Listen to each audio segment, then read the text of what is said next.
এই বলে যখনই সে জলপরীকে কামড় বসাতে যাবে ঠিক তখনই জলপরী এক ডানাওয়ালা পরী রূপ ধারণ করে। শশীপুর জঙ্গলের ধারে একটি ছোটখাটো মায়াবী জলাশয় ছিল, যেখানে অনেক রকমের মায়াবী জলজ প্রাণীরা বসবাস করত। ওই জঙ্গলের বল্টু শিয়াল রোজ দিন ছিপ হাতে নিয়ে সেই মায়াবী জলাশয়ের ঘাটে গিয়ে মাছ ধরত।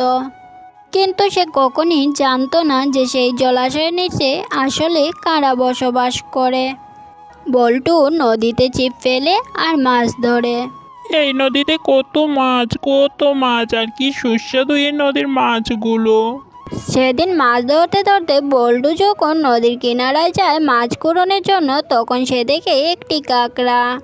আরে ওটা তো একটা কাঁকড়া, আমি কতদিন হলো কাঁকড়া খাইনি, যাই আজ বরং ওটাকেই ধরে খাবো। কিন্তু সেই সময় সেখানে আসে পল্টু শিয়াল আর বল্টুকে দেখে মনে মনে বলে, হ্যাঁ, কাঁকড়া ধরা হচ্ছে, তুমি তো তা ধরতে পারবে না, ওটা ধরবই আমি। তারপর পল্টু বল্টুর পিছনে গিয়ে ধাক্কা মেরে তাকে জলে ফেলে দেয়। তারপর পল্টু শিয়াল ওই কাঁকড়াটাকে ধরতে যায়, কিন্তু কাঁকড়াটি কেমন মজা, আর আসবে আমাকে ধরতে, কেমন কামড়ে দিয়েছি। এইদিকে জলে হাবুডুবু খেতে খেতে পল্টু শিয়াল বলে, আমাকে বাঁচাও ভাই পল্টু শিয়াল, আমাকে বাঁচাও, আমি যে সাঁতার জানি না, আমি না হয়তো ডুবে যাব, আমাকে বাঁচাও ভাই। আমি তোকে কিভাবে বাঁচাবো? এই কাঁকড়া কামড় তো তোর খাওয়ার কথা ছিল, এখন এই কাঁকড়াটা আমাকে কামড়ে ধরেছে, উরি বাপরে। তারপর বল্টু শিয়াল হাবুডুবু খেতে খেতে অবশেষে জলের তলায় তলিয়ে যায়। কিন্তু জলের তলায় গিয়ে দেখে সে এক অবাক কাণ্ড, যেখানে তার মারা যাওয়ার কথা সেখানে সে দিব্যি বেঁচে আছে, সেখানে তার শ্বাস প্রশ্বাস নিতে একদম কষ্ট হচ্ছে না। এরপর সে চারিদিকে ঘুরে দেখে সেখানে রয়েছে অনেক সুন্দর সুন্দর মৎস্যকন্যা, আর তার চারপাশে ঘুরে বেড়াচ্ছে নানান রকমের জলজ প্রাণী। তোমরা কি সত্যি সত্যি মৎস্যকন্যা, নাকি আমি মরে কি স্বর্গের রাজ্যে চলে এসেছি? না না, তুমি জীবিত। এই মায়াবী জলাশয়ে কখনো কারো মৃত্যু হয় না। তবে তোমাকে অনুরোধ করব, তুমি ফিরে গিয়ে আমাদের অস্তিত্বের কথা কখনো কাউকে বলবে না। আমরা তোমাকে রোজ এক জুড়ি করে মাছ উপহার দেব। ঠিক আছে, তাই হবে, আমি কাউকে বলবো না।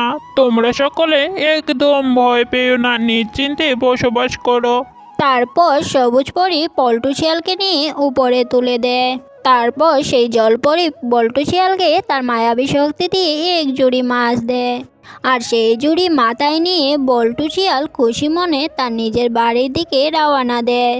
ওরে বেটা, এর তো জলে ডুবে মরে যাওয়ার কথা, উল্টো এক জুড়ি মাছ মাথায় করে নিয়ে যাচ্ছে, ব্যাপারটা তো একটু ভালো করে দেখতে হচ্ছে। এদিকে বল্টু শিয়াল বাড়ি পৌঁছতেই, একি গো, এতগুলো মাছ কোথায় পেলে? তবে বলি শোনো গিন্নি। এই বলে বল্টু শিয়াল তার সমস্ত ঘটনা তার বউকে খুলে বলে, আর সমস্ত ঘটনার কথা জানলার বাইরে থেকে পল্টু শিয়াল শুনে ফেলে। ও, এই ব্যাপার, তাহলে আমি এক্ষণে গিয়ে ওই জলাশয়ে ডুব দিই।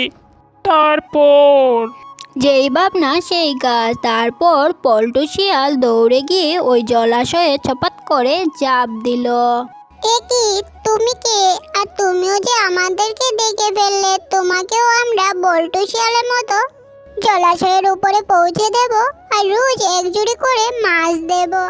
না না, আমাকে পৌঁছে দিতে হবে না, আমি সাঁতার জানি, আর আমার ওই একজুটি মাছেতে কিছু হবে না, আমি তোমাদেরকে ধরে খাবো। আরে এ কি সর্বনাশ, সখীরা এক্ষুনি এখান থেকে পালাও। তারপর পল্টু শিয়াল সবুজ জলপরীকে ধরে ফেলে এবং তাকে টেনে হিঁচড়ে জলাশয়ের উপরে নিয়ে যায়। ছেড়ে দাও আমাকে, ছেড়ে দাও আমাকে, তুমি এভাবে খেও না, আমাকে ছেড়ে দাও। এই, তোকে ছেড়ে দেবো কি রে? রোজ তোর মতো একটি করে জলপরি ধরবো আর খাবো। জলপরীর এমন কান্না শুনে বল্টু শিয়াল দৌড়াতে দৌড়াতে সেই জলাশয়ের কিনারায় গিয়ে পৌঁছায়। এ কি করছো পল্টু শিয়াল? ছেড়ে দাও মৎস্যকন্যাকে। তুমি নির্বুধের মতো জলপরীদের নিরীহ বলে মনে করো না। চুপ করতে বেশি বকিস নে, আমার শিকার, এখন আমাকে খেতে দে। এই বলে সে যখন জলপরি হাতে কামড় বসাতে যাবে তখনই জলপরি এক ডানাওয়ালা পরীর রূপ ধারণ করে এবং উড়তে উড়তে নিজের জাদু দিয়ে পল্টু শিয়ালকে একটি ব্যাঙ বানিয়ে দেয়। কি আমি যে ব্যাং হয়ে গেলাম, এবার কি তাহলে আমাকেও ম্যাক ম্যাক ম্যাক।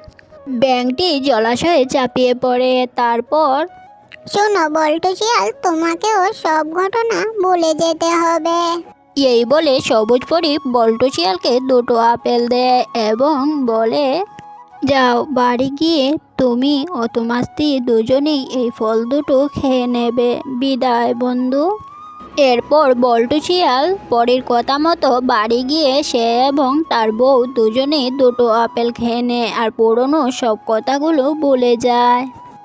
পরদিন সকাল সকাল বল্টু শিয়াল আবারও তার চিপ হাতে নিয়ে জঙ্গলের রাস্তা দিয়ে সেই জলাশয়ের কাছে যায় এবং সে রোজগারের মতো মাছ ধরে। বাই বাই বন্ধুরা, যদি আজকের গল্পটি তোমাদের কাছে ভালো লেগে থাকে তাহলে ভিডিওটি লাইক করতে এবং চ্যানেলটি সাবস্ক্রাইব করে দিতে ভুলো না কিন্তু।